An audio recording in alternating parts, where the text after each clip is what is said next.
the town needs is looking like a bunch of lushes showing up for a wedding on national television." She sniffed and lowered her voice. "Although I'm not sure anyone will be able to see anything past all the gold." I almost laughed. Deborah Kelly actually agreeing with me on style. What would my mother say? The TV man continued to give directions as I looked past the Kellys. It seemed as if the entire town of Lavender Shores was present for the chance of being seen on television.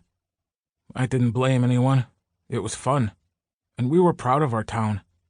There was only one Lavender Shores. Before a few months ago, it had been a secret little treasure. But after the reality series that followed Will and Harrison's engagement aired, the entire country had fallen in love with the place. The show promised a huge influx of tourists, and that was a very good thing. "Crazy out there, isn't it?" I jumped at the whisper near my ear and shut the door on reflex, as if I'd been caught snooping. I turned to see Jasper's smiling face. "Pictures done?" He nodded and thumbed over his shoulder.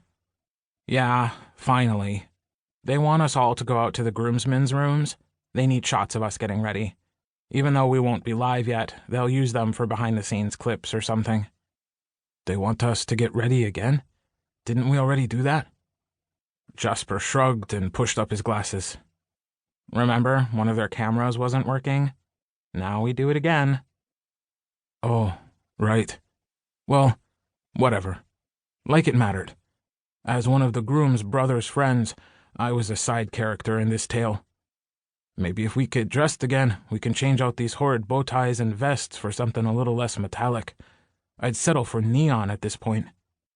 Jasper laughed. "I thought you were exaggerating about the Epsteins at the beginning. It's like the Kardashians on steroids." Jasper grew serious again. "I'm not sure Harrison really knows what he's getting into." I was thinking the same thing. I glanced over Jasper's shoulder. "We should be careful about saying such things from now on. With my luck, I'll make some disparaging remark about the Epsteins by a live mic, and it will be broadcast all over the country." Jasper bugged his eyes. "Good point.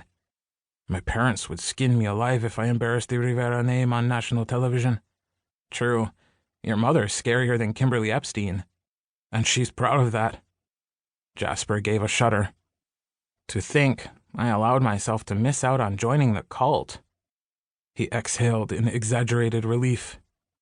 I play-nudged him toward the doorway at the end of the hall that led to the back staircase. "You should be grieving you missed out on all of this." I'd lusted after Jasper from afar, and we finally went on a date several months ago. The goodnight kiss was about as passionate as kissing your grandmother, so we flipped the script and built a friendship instead of a romance. He looked over his shoulder as he kept walking. "Well, you are the only one of us that looks halfway decent in these god-awful ties." Though Harrison was a famous ex-football player and America's newest face of the gay movement, besides the crew and his publicist, the bedroom suite used as his personal dressing space was only occupied by 3 other people he actually knew: Jasper, myself, and Johnny Myers, an ex-teammate. I was certain Will's suite was packed with the entire Epstein family. By the time Jasper and I entered the suite, Harrison had already commandeered the restroom for himself. Maybe I'd been right, and he was feeling sick. From the short 7 months since knowing him through Jasper, I realized how bittersweet this was. All of America was watching him, yet only one of the 3 groomsmen in the room was a member of Harrison's family. I would need some space, too. I'd anticipated that Angela, Harrison's publicist, would start micromanaging Jasper and me the minute we stepped into the suite, but she was occupied in a whispered conversation with Johnny in the far corner of the room. Though nearly silent, their frantic hand gestures only increased the growing sense of anxiety. Jasper cast me a nervous glance and then looked toward the closed bathroom door.